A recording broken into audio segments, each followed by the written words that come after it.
Bienvenue dans le débat de France 24. On en parle sans arrêt depuis un an. C'est devenu le sujet dominant dans la politique aux États-Unis. Et ici même en Europe, ça alimente une méfiance croissante envers les journalistes et les médias.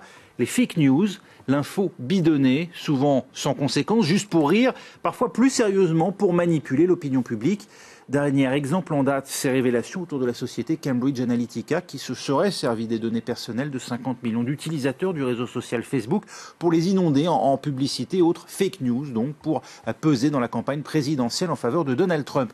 On va en parler avec à mes côtés Grégoire Lemarchand. Vous êtes journaliste, rédacteur en chef adjoint et responsable de la cellule réseaux sociaux à l'AFP. Vous venez de publier des recommandations à la Commission européenne. On aura l'occasion d'en parler dans le courant de ce débat. Également avec nous Guillaume Brossard, vous êtes fondateur du site hoaxbuster.com. Vous traquez depuis très longtemps tout ce qui s'apparente de près ou de loin à la désinformation et à lire notamment qui est Hoaxbuster, le site qui démonte les rumeurs. En savoir plus, il y a eu notamment un papier dans les pages Société du Monde. Merci d'être avec nous. Merci également à Thomas Gassiliou. Vous êtes député La République En Marche, député du Rhône et vous siégez à la Commission de la Défense.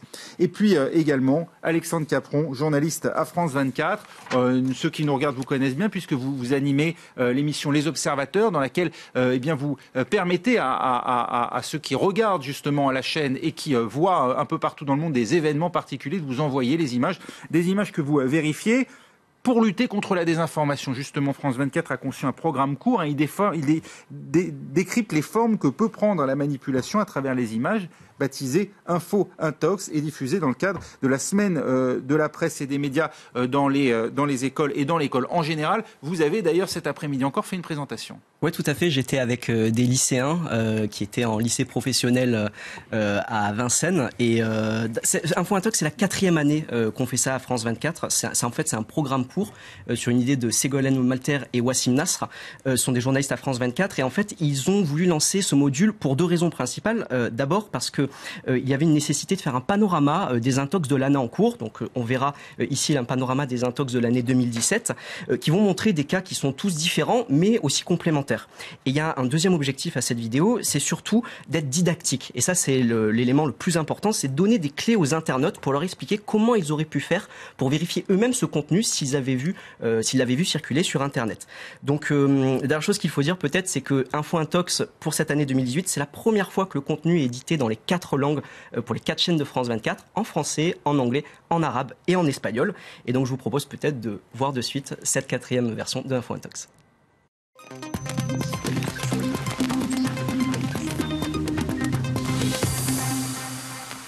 Bonjour à tous, vous le savez, les intox font partie du quotidien sur Internet. Photos, vidéos, les manipulations sont de plus en plus pointues. En quelques minutes, Info Intox vous donne des clés pour mener l'enquête sur les images qui font l'actualité.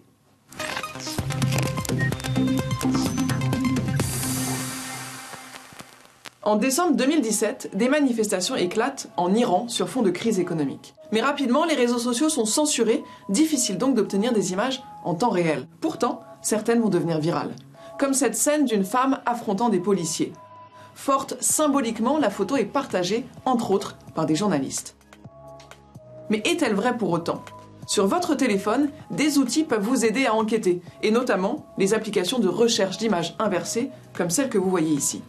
Ensuite, c'est simple. Chargez votre image dans l'appli, l'outil va chercher pour vous si elle a déjà été publiée sur Internet. Ici, vous trouvez que la photo de la femme karatéka est en fait associée à un film iranien datant de 2012, The Golden Colors.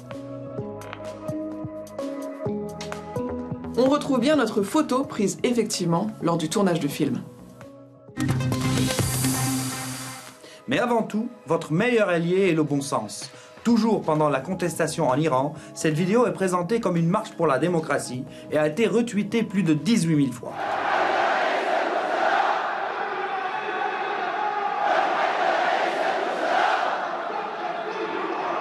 Pourquoi pas? Mais allons dans le détail. D'abord les drapeaux. Ils sont rouges et blancs. Or, le drapeau iranien ressemble davantage à ça. C'est en fait le drapeau d'un autre pays, le Bahreïn, qui est brandi sur ces images. Maintenant, il y a aussi un indice sonore.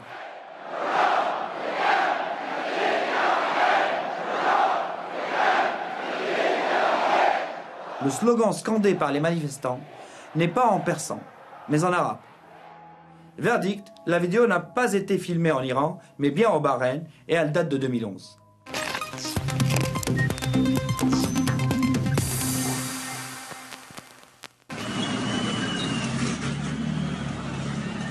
Cette vidéo a été publiée par des internautes mexicains alors que de graves émeutes ont éclaté dans plusieurs villes du pays contre la hausse du prix de l'essence. Elle prouverait que l'armée mexicaine reprend le contrôle de la rue. Dans la vidéo, pas d'indice sonore, seule indication les chars. Un regard expert vous dira qu'il s'agit d'un char type Léopard dont l'armée mexicaine n'est pas équipée.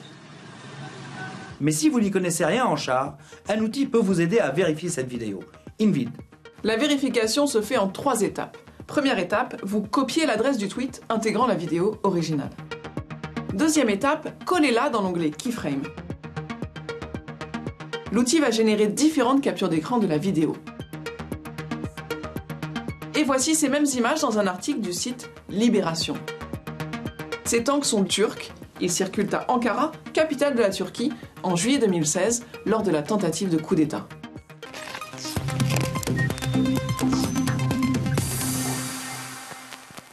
En termes d'intox, plus ce que vous voyez est sensationnel, plus vous devez vous mettre en alerte. Gardez en tête que des clics génèrent bien souvent de l'argent. Une vidéo comme celle-ci, par exemple, a fait croire à certains internautes à la découverte d'un loup-garou. La rumeur a particulièrement bien marché en Asie du Sud-Est. Sauf qu'une petite recherche vous permettra de trouver qu'il s'agit en fait de figurines en silicone fabriquées par une artiste en Italie. On reste en Europe, mais on fait un détour par la Suède.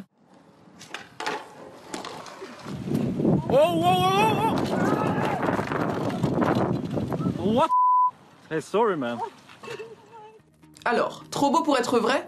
Eh bien oui, derrière cette vidéo partagée des centaines de milliers de fois, on trouve une agence digitale qui maîtrise parfaitement les codes du buzz. Åh, så jävla bra!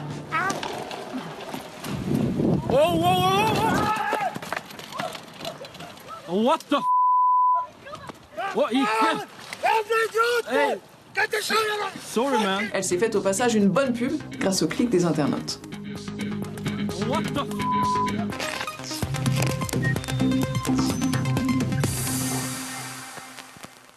Dans la quête d'informations fiables, la recherche de la source est primordiale.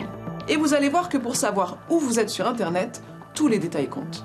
On est ici sur une page du premier site d'information belge francophone, Le Soir. Quelques mois avant la présidentielle française de 2017, cet article affirme que le Royaume d'Arabie Saoudite finance 30% de la campagne du candidat Macron. Pourtant, vous êtes en plein intox. Et pour s'en rendre compte, il fallait avoir l'œil. Regardez bien. Voici l'URL du site sur lequel vous êtes. Maintenant, comparez avec la vraie adresse du site belge Le Soir. Vous voyez la différence? La fausse URL indique lesoir.info, alors que le vrai site belge se trouve à l'adresse lesoir.be comme Belgique. Et regardez, le faux article renvoyait même sur le vrai site. De quoi ajouter à la confusion. Et cette manipulation subtile a même berné plusieurs personnalités politiques.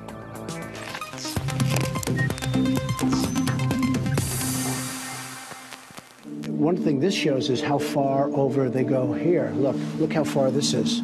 This goes all the way down here, all the way down. Nobody sees that. You don't see that in the pictures. But when you look at this tremendous sea of love, I call it a sea of love. It's really something special. Ce reportage est siglé ABC News, une grande chaîne américaine.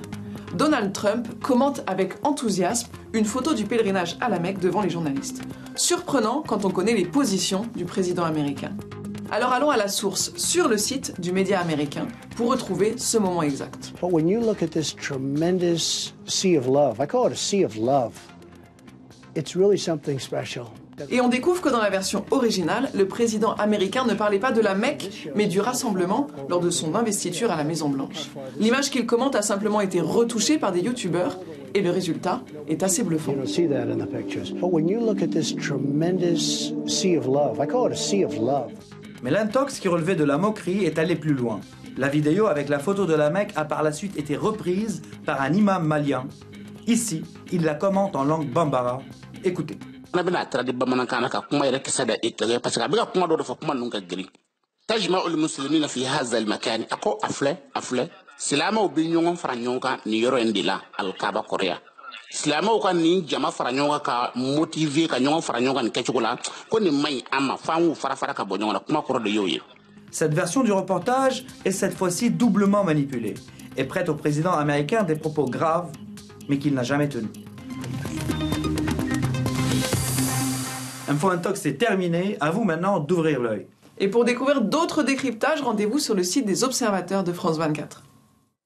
Voilà, et je salue au passage Ségolène Malter et Wassim Nasr qu'on vient de voir dans cette courte vidéo Info Intox. Guillaume Brossard, pendant la diffusion de cette vidéo, il y a eu des sourires complices, des regards entendus pour des professionnels comme vous, des fausses informations, ça ne fait pas doute, vous les connaissez. D'ailleurs, vous connaissez aussi bien ces vidéos que ces outils, ces images truquées que ces outils eux-mêmes. Ça paraît simple. Comment expliquez-vous pourtant que l'info bidonnée devienne aussi virale, qu'elle se diffuse aussi largement finalement au sein du public ?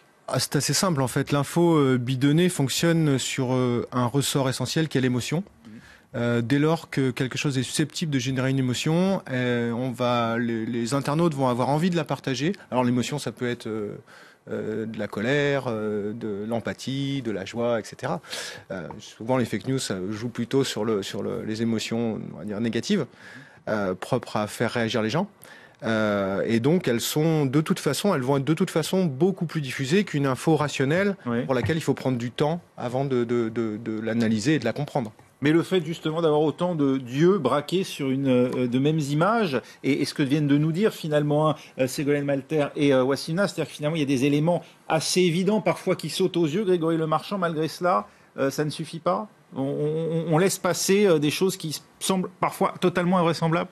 Mais j'ajoute à ce que disait Guillaume, qu'il y a un autre sort qui joue aussi, c'est la défiance par rapport aux médias reconnus et établis.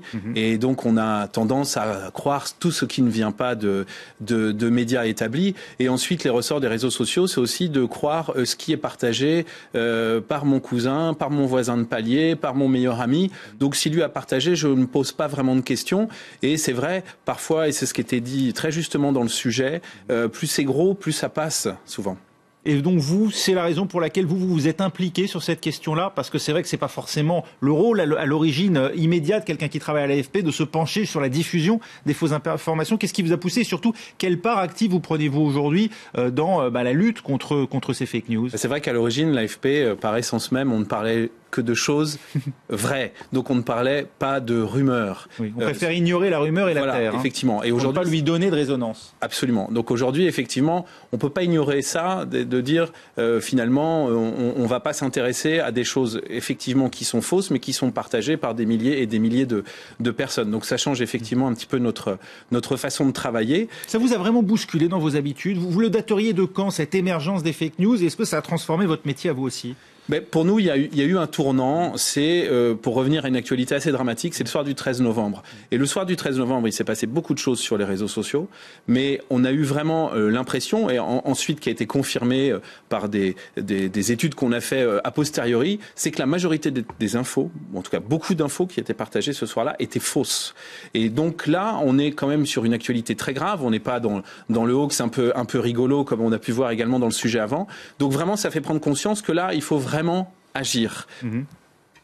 Thomas Gassiliou, ça vous concerne vous directement en tant que législateur, mais plus généralement, j'allais dire en tant que politique, parce que vers vous converge aussi un certain nombre d'angoisses des personnes que vous représentez. En tant que député, vous êtes certes élu de la nation, mais vous avez une circonscription, des gens qui viennent vous voir avec des questions. Vous voyez, vous aussi, des préoccupations de plus en plus fortes grandir, basées sur de fausses informations ? Bien sûr.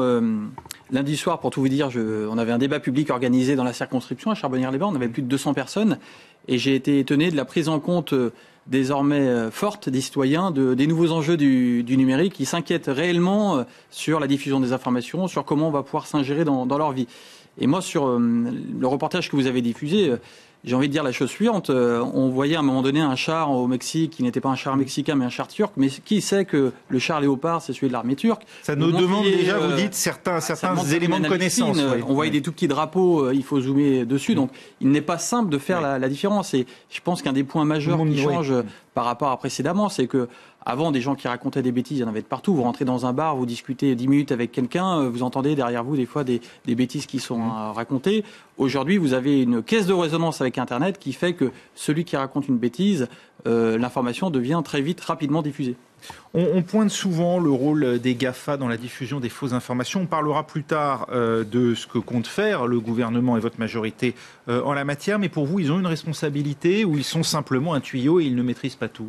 Les GAFA, aujourd'hui, ce sont des plateformes de services. Donc ils apportent. Donc les réseaux sociaux, non, enfin, en l'occurrence on pense réseaux sociaux parce que c'est vrai que GAFA, il y a Google, il y a le moteur de recherche, il y a beaucoup de choses. Mais c'est vrai qu'on accuse beaucoup les réseaux sociaux, donc en l'occurrence Facebook, Twitter, de laisser diffuser des fausses informations. Ce sont des nouveaux moyens. Alors est-ce que ce sont juste des hébergeurs de contenu ou est-ce que petit à petit ils deviennent des éditeurs? On voit que la limite est un peu floue puisque de plus en plus certains services se mettent à prioriser l'information qu'ils délivrent.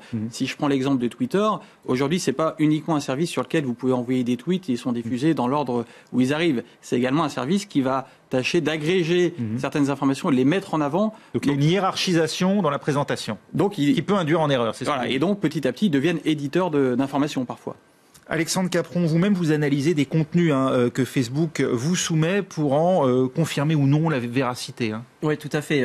C'est inexact de dire que Facebook ne fait rien, même s'ils sont confrontés à ce problème-là, comme nous tous. Nous, aux observateurs de France 24, on a décidé d'être partenaire avec Facebook, qui nous fait remonter auprès de nos journalistes spécialistes de la vérification des contenus qui sont partiellement douteux. Et nous, ensuite, à la rédaction des observateurs de France 24, on va regarder ces contenus. Lorsque c'est justifié éditorialement, on va décider de rédiger un article qui explique pourquoi une photo, pourquoi une vidéo a été manipulée. Et ensuite, on va diffuser cet article. Facebook, de son côté, s'est engagé à faire remonter ces articles explicatifs qu'on peut faire sur ces photos ou sur ces vidéos, qui sont les principales choses que nous faisons sur les observateurs. Et en fait, nous avons décidé de participer à ce dispositif parce qu'on a une expérience de 10 ans en la matière sur la vérification des images. Donc, est-ce que votre travail, oui, aux observateurs? C'est une part, c'est pas évidemment la seule. C'est une part du travail, seul aspect, mais c'est une part importante parce que vous ne pouvez pas diffuser n'importe quoi ne connaissant pas forcément l'origine de ces images. Exactement. Lorsqu'on travaille sur les images amateurs, lorsque des personnes nous envoient des images, la première chose à faire, c'est toujours de vérifier techniquement et ensuite de mener un travail d'enquête qu'on peut faire avec notre réseau d'observateurs dans le monde entier. Facebook fait cela. C'est un premier pas. Est-ce que c'est suffisant? Certainement non. Il y a d'autres GAFA. Je pense par exemple à YouTube qui a décidé d'insérer des liens Wikipédia dans ses pages lorsque notamment il y a des vidéos conspirationnistes. Ils veulent insérer des liens vers Wikipédia sur ces grandes théories conspirationnistes, par exemple sur le fait que la Terre est plate. Mettre un lien vers Wikipédia sur la page Wikipédia qui va expliquer que, bien sûr, non, la Terre n'est pas plate et tous les arguments scientifiques qui expliquent là. Ça suppose que l'internaute qui voit cette vidéo pense à cliquer ensuite sur le lien. Exactement. Donc ça, c'est une autre mesure. Est-ce que c'est suffisant? Là encore, on peut en douter. Mais en tout cas, il y a des choses qui sont faites. Est-ce que c'est suffisant? Ça, je laisse la parole. Vous êtes membre, vous, aux observateurs de l'International Fact-Checking Network. Ça consiste en quoi? L'International Fact-Checking Network, c'est un réseau de vérification international, une association de journalistes qui ont décidé de suivre des principes de déontologie. C'est un peu donc les journalistes spécialistes du fact-checking, pour les observateurs sur les images évidemment, qui ont décidé de s'associer pour partager à la fois leurs connaissances, les contextes dans lesquels ils travaillent et aussi pour échanger sur les outils, les nouvelles pratiques.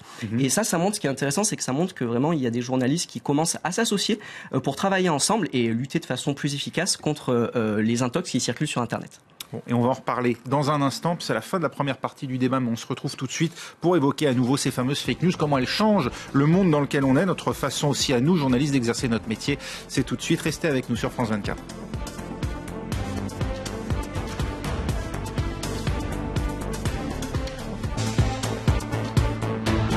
Deuxième partie du débat de France 24, info, intox, comment démêler le vrai du faux? C'est parfois difficile, notamment lorsque l'on surfe sur Internet. Quelle est l'information véridique? Qu'est-ce qui est de l'ordre du mensonge? On en parle avec mes invités. Grégoire Lemarchand, vous êtes journaliste, rédacteur en chef adjoint et responsable de la cellule réseaux sociaux à l'AFP. Merci à nouveau d'être avec nous. Merci également à Guillaume Brossard, fondateur du site hoaxbuster.com. Thomas Gassiliou, vous êtes député du Rhône, membre de la commission de la défense et vous siégez dans les rangs de la République en marche. Enfin, Alexandre Capron, journaliste ici même à France 24, vous animez l'émission Les Observateurs qui permet à des particuliers, des non-journalistes à travers le monde de vous envoyer leurs images que vous diffusez après vérification, évidemment, lorsqu'elles témoignent d'événements importants et que nous souhaitons donc porter à la connaissance du public. Merci à vous quatre d'avoir accepté cette invitation. On va peut-être revenir sur ce mot de fake news, la popularisation de ce mot. Alors ça existe effectivement dans le langage commun, on va dire, depuis un moment, parmi les spécialistes aussi, mais sans doute celui qui a donné une résonance particulière à ce terme, était-il d'ailleurs le mieux placé pour le faire, c'est Donald Trump. 9 jours avant son entrée en fonction à la Maison-Blanche, il donnait sa première conférence de presse de président élu et répondant à une question de CNN, écoutez sa réponse. Je pense que c'est une honte que cette information a été diffusée. J'ai vu cette information après la réunion et ce sont des fausses nouvelles. C'est bidon. Ça n'est jamais arrivé et ça a été fait par nos opposants, comme vous le savez parce que vous l'avez signalé. C'était un groupe d'opposants qui s'est rassemblé, des gens malades, et ils ont créé ça ensemble. Oui, alors là, il parlait de cette affaire de collusion supposée avec la Russie qui, depuis d'ailleurs, a donné lieu à une enquête fédérale. Mais il a surtout accusé, c'était ces mots ce jour-là, CNN, your fake news, vous êtes, vous, des fausses nouvelles. Guillaume Brossard, voir le terme repris par ceux-là même qu'on accuse justement de tordre les faits, est-ce qu'on n'est pas là, finalement, dans un combat perdu d'avance ? C'est l'exemple même de ce que les chercheurs appellent la post-vérité. C'est-à-dire que maintenant, les faits n'ont plus d'importance. Tout ce qui compte, c'est d'annoncer sa vérité à soi. Donc Trump, il a décidé que les médias, c'était eux les fake news. Et il a fini par il l'a tellement répété que le mot est devenu un hit mondial depuis 2016. Et qu'en France, nous, on l'utilise à n'en plus finir, y compris dans certains projets de loi. On a tort de le faire ? Alors, pour moi, le terme fake news ne veut rien dire. Ça veut tout et rien dire. Et il s'agit de définir avant de... Kellyanne Conway, sa chargée de communication, elle parlait de vérité alternative. Les faits alternatifs. Ouais. Mais bon, toute la politique de Trump est basée la communication de Trump est basée là-dessus, sur la post-vérité, c'est-à-dire que peu importe les faits, on l'a très bien vu au moment justement de son investiture, où on voit bien que la foule, elle est un peu clairsemée, et lui il dit que ils n'ont jamais vu autant de personnes réunies. Voilà, il parle même de mer d'amour, le Sea of Love, comme il le dit d'ailleurs. Il le disait très bien tout à l'heure. Et il va le dire jusqu'à ce que ça devienne finalement la vérité. Les faits n'ont plus aucune importance et on est là-dedans. Et alors nous, en France, on l'utilise un peu différemment, même si certains ont tendance à penser que les fake news, c'est aussi les médias. Et y compris dans la classe politique d'ailleurs, beaucoup d'hommes politiques, de personnages politiques ont tendance à l'employer pour dénigrer les médias, et je pense que ça va ne faire que s'amplifier dans les mois et années à venir. Grégoire Lemarchand, il y a une confusion générale autour de ce terme, c'est-à-dire qu'il y a le mensonge en tant que tel. On a accusé beaucoup les hommes politiques, notamment, de mentir pendant longtemps, à la fois sur les résultats de leur politique, sur leurs propres engagements, parfois sur leur probité. Ça a été le cas de Jérôme Cahuzac, pour le citer parmi d'autres. Et puis, il y a aussi ces puissances occultes qui diffusent massivement et des informations qui n'en sont pas d'ailleurs. Est-ce qu'on confond pas les deux finalement ? Lorsque l'émetteur est identifié et que finalement tout le monde l'accepte sans vraiment faire ce travail d'esprit critique, c'est le cas avec Donald Trump, ou lorsqu'on est vraiment abusé contre son gré d'une certaine manière ? Pour rejoindre un petit peu ce que disait Guillaume, il faut arrêter de parler de fake news et parler de ce que c'est-à-dire de la désinformation ou de la pollution de l'information, si on le souhaite. Et aujourd'hui, c'est très important. Il y faisait allusion au fait que dès lors que, par exemple, un média fait un travail qui est mis en cause par une partie, telle qu'elle soit, un parti politique, c'est immédiatement l'accusation de fake news. Aujourd'hui, effectivement, on ne sait plus trop ce que ça veut dire. Donc, parlons simplement. Il s'agit de la désinformation. Et ça, il faut que l'émetteur soit occulte aussi, c'est-à-dire que lui-même se travestisse d'une certaine manière. Lorsque c'est Donald Trump qui dit une contre-vérité à l'antenne, pour vous, c'est pas du fake news, c'est autre chose. Pour moi, c'est autre chose. C'est un politique qui raconte ce qu'il veut, finalement. Mais pour moi, la différence... Et c'est donc moins dangereux ? c'est pas moins dangereux, c'est aux journalistes de faire leur travail après et de dire c'est vrai ou c'est faux. Mais quand vous parlez de choses occultes, aujourd'hui, si effectivement un média commet une erreur, on va parler de fake news. Les médias font des erreurs. Oui. Sauf que lorsqu'un média commet une erreur, en général, il se corrige et surtout, à l'origine, il n'avait aucune intention de nuire. C'est-à-dire que, appelons ça, si vous voulez, de la malinformation, il n'a pas bien fait son travail, il n'a pas vérifié ses sources, il s'est trompé. En revanche, quelqu'un qui va justement faire de la désinformation, c'est quelqu'un, effectivement, souvent non identifié et qui, de façon volontaire, va chercher à tromper, à nuire pour aller dans le sens de ses intérêts.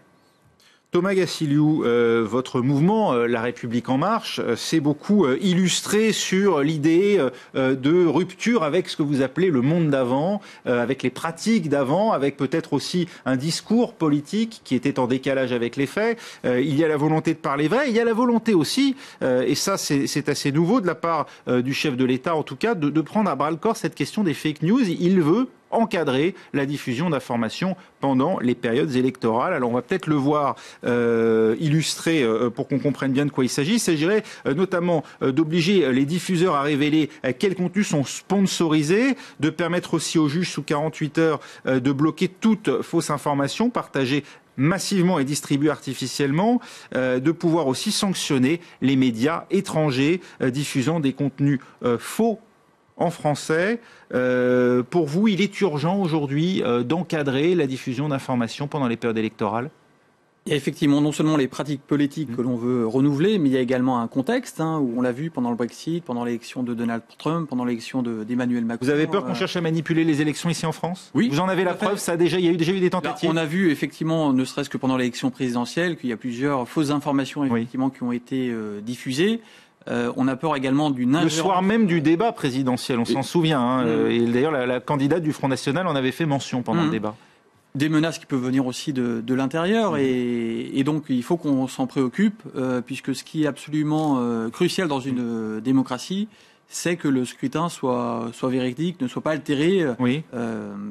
Et donc, ça peut nuire à la sincérité du scrutin. Ça peut nuire à la sincérité du scrutin. Bien sûr, si vous diffusez une fausse information la veille d'un scrutin, on sait très bien que le scrutin, sa sincérité peut en être... C'est une menace d'État.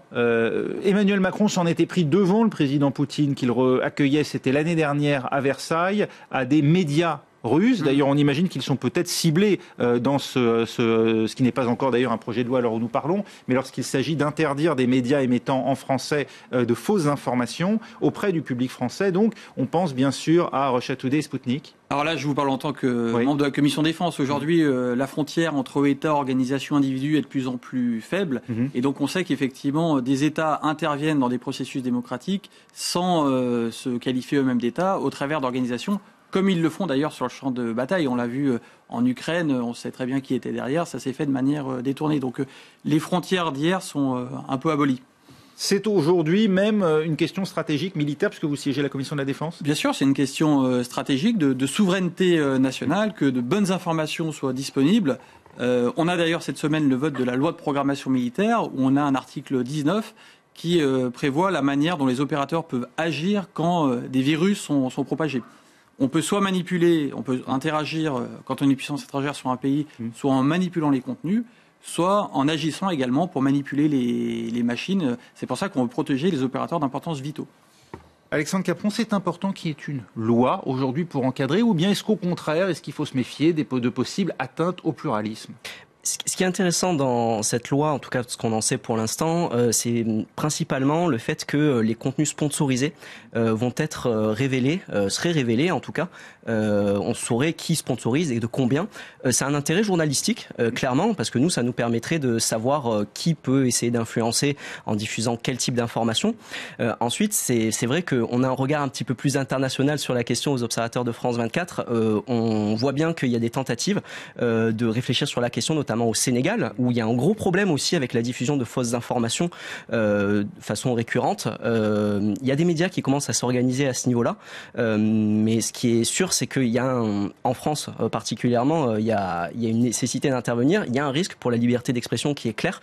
Et nous, aux observateurs de France 24, avec cette vision internationale qu'on a, effectivement, on pense qu'il est temps d'agir. Il est temps d'agir. Guillaume Brossard, Alexandre Capron vient de nous dire, révéler des liens sponsorisés, c'est nécessaire, c'est bien. Une info manifestement fausse Qui en juge pour permettre justement de prendre une décision rapide, partager massivement quel est le critère et distribuer artificiellement, ça veut dire quoi? Alors, c'est pas à moi qu'il faut poser les questions, mais non, mais vous connaissez. C'est pas moi qui vais aller mettre le taquet entre ce qu'est une information manifestement fausse. Oui. Là, c'est un juge qui doit en décider, si j'ai bien tout compris, et ça me pose un problème en termes de la circulation de l'info et de l'éditorialisation de toutes les informations. Il y a toujours une couleur qui est donnée. Après, voilà, il va falloir trouver les taquets et je suis un peu dubitatif par rapport à ça. Grégoire Lemarchand, d'après vous, est-ce qu'il y a un risque de voir l'information contrôlée en France? Est-ce que sous couvert de lutter contre les fake news, il y a peut-être la volonté de mettre sous tutelle les organes de presse? Non, je crois pas.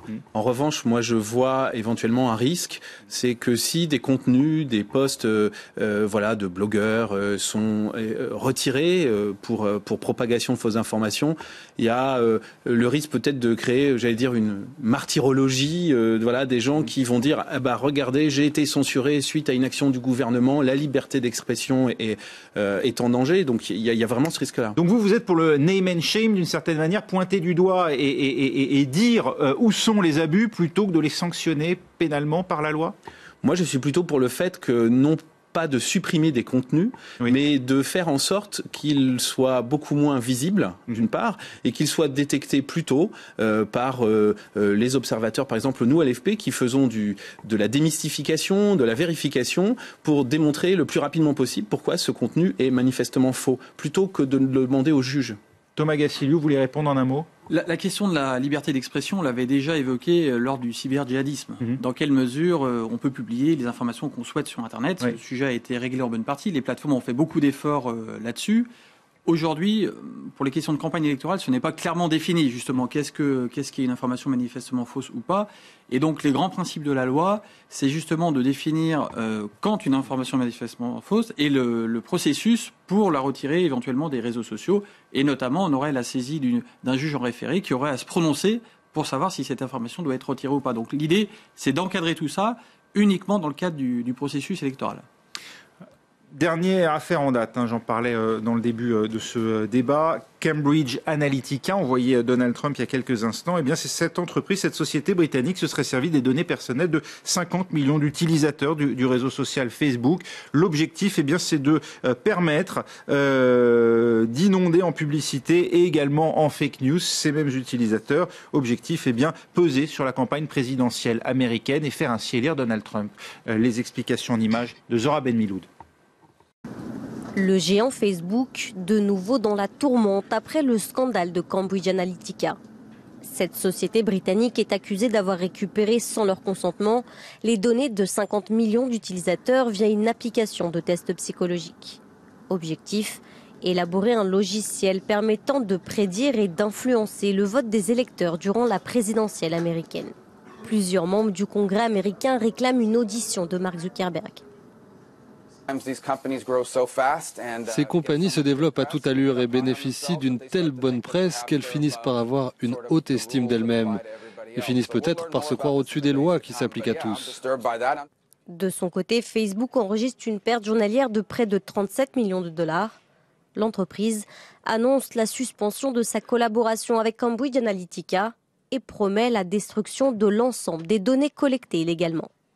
Ce n'est clairement pas une violation de données. Ces personnes ont choisi de partager leurs données avec une application tierce et si cette dernière n'a pas respecté la politique de protection des données des utilisateurs, c'est une violation.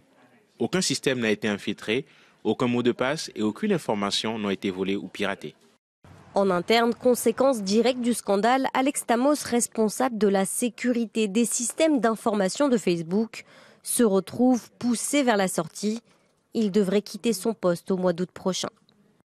Alors Grégoire Lemarchand, il y a deux aspects dans cette affaire. Il y a le fait d'avoir pillé des données personnelles des utilisateurs, mais ce dont nous parlons là, c'est ce qu'on en a fait ensuite, c'est-à-dire utiliser ensuite des fausses informations et adresser de manière très ciblée. C'est-à-dire qu'on se retrouve aujourd'hui avec des puissances occultes, on ne sait pas très bien qui d'ailleurs, mais qui ont, en plus de pouvoir diffuser des fausses informations, ils savent très bien à qui les envoyer. C'est ça réellement le problème ?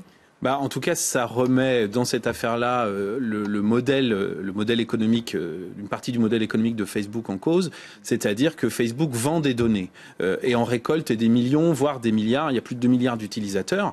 Donc à partir du moment où Facebook n'est pas trop regardant sur ce qui est fait ensuite de ces données, qui sont effectivement extrêmement précieuses quand on veut cibler très précisément des gens sur leurs habitudes presque quotidiennes, psychologiques, etc., on a des conséquences aujourd'hui assez graves. Donc pour le coup, c'est vraiment à Facebook d'être beaucoup plus vigilant là-dessus. Et je crois aussi surtout qu'il faut que pour les utilisateurs, vous et moi, les utilisateurs lambda, c'est une prise de conscience. C'est-à-dire qu'on est tous sur les réseaux sociaux. Finalement, on aime bien les réseaux sociaux, on aime bien Facebook, on y est depuis 5, 8, 10 ans, voire plus pour certains, mais on confie toute notre vie, enfin, pas tout, mais on confie une bonne part de notre vie. Donc il y a peut-être une prise de conscience à avoir des utilisateurs de dire qu'est-ce que je donne à Facebook. Voilà, il y a ce qu'on appelle des paramètres de confidentialité. En général, c'est assez ouvert. Est-ce qu'il ne faut pas regarder là-dessus, on parlait d'éducation aux médias. On en parle beaucoup dans la lutte contre la désinformation, mais il faut aussi avoir une éducation à l'usage des réseaux sociaux et se dire qu'on ne peut peut-être pas tout donner à Facebook. Thomas Brossard, cette affaire, elle révèle le fait qu'il y a... Vous êtes surpris à chaque fois que je vous pose une question, mais vous connaissez bien ce domaine-là. Oui. Cette affaire, elle révèle qu'il y a un certain type d'électeurs qui sont plus vulnérables aux fausses nouvelles. Alors oui, ça très certainement, mais encore une fois... vous adressez... On les a ciblés précisément à partir des données dans le cadre du scandale Cambridge Analytica, c'est pas un vol de données. Facebook était bien d'accord pour que Cambridge Analytica en fait aille se servir de leur outil de ciblage publicitaire et donc envoyer des publicités très ciblées aux utilisateurs du réseau Facebook qui auparavant avaient donné leurs données à Cambridge Analytica. Donc tout ça c'est fait de manière très très légale. Voilà. Ça pose de vrais problèmes. D'une part parce que effectivement on a tendance à tout dire de nous à Facebook, qui connaît énormément de choses. Il y a des études qui ont été faites là-dessus et qui sont maintenant très documentées depuis les années 2010. Et Facebook, en fait, peut influencer n'importe qui. Il ne s'agit pas de dire c'est des gens qui sont plus influençables. Et donc ces données communiquées à un acteur mal intentionné, ça peut décupler la manipulation ou les effets de la manipulation. C'est pas une société de hackers. C'est une société qui a pignon sur rue. Qui est dans laquelle Robert Mercer, qui est lui aussi impliqué dans la campagne de et dans laquelle siégeait Steve Bannon. Voilà, où on retrouve toujours les mêmes derrière. Robert Mercer était l'un des grands financiers de la campagne. On n'est pas sur du hacking dans des caves. On est vraiment sur du très haut niveau et de l'utilisation de données à des fins d'influence psychologique. C'est une guerre psychologique finalement sur des électeurs. Et dans ce cadre-là, ils ont ciblé leur campagne de telle manière à ce que les 3 États qui étaient susceptibles de faire gagner Trump basculent en faveur de Trump. Thomas Gassiliou, ça veut dire aujourd'hui qu'on peut faire élire, ce que je vais dire c'est presque un secret de polichinelle, on le dit sous cap depuis des mois maintenant, mais ça veut dire qu'on peut faire basculer un pays dans le Brexit, ça veut dire qu'on peut faire élire le mauvais président à la tête des États-Unis pour peu qu'on s'en donne les moyens avec des données ciblées et des fausses nouvelles. On peut effectivement altérer la sincérité d'un scrutin. On voit bien sur ce cas-là qu'on est sur quelque chose de massif, 50 millions de personnes. On est sur quelque chose de détourné. On parlait d'un test psychologique. Finalement, les données ont été utilisées pour autre chose. Donc oui, il faut qu'on soit très, très vigilant là-dessus. La solution, elle repose sans doute par... C'est ça la guerre moderne ?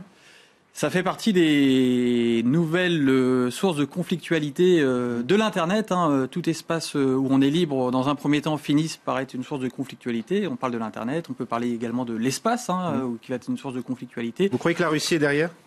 Je ne sais pas, je ne peux pas me prononcer. Par contre, je sais que la loi peut être une solution, peut être une réponse, mais la vraie réponse, c'est quand même la sensibilisation de chacun, la vigilance de chacun, pour savoir exactement quelles sont les conséquences de nos actes sur Internet.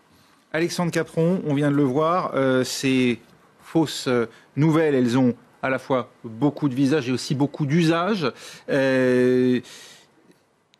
On a les moyens, nous, en tant que journalistes, d'arriver à faire face à cet ennemi invisible, finalement, qui prend toutes les formes et qui, surtout, a l'avantage de la modernité. Ils ont un coup d'avance sur nous ou pas ? En fait, je voudrais peut-être terminer par un chiffre qui est assez symptomatique de la situation. Les fausses informations sont 70% plus susceptibles d'être partagées sur Twitter que les vraies. Là, c'est une étude qui concerne Twitter, qui a été publiée dans Science, c'est une revue scientifique généraliste américaine. Ça, c'est un gros problème, parce que si en plus on va cibler les personnes qui sont susceptibles de croire à ce genre d'informations, c'est vraiment un gros problème. Nous, sur les observateurs, on est persuadés que c'est par la pédagogie. On a parlé de tous les volets pour sanctionner.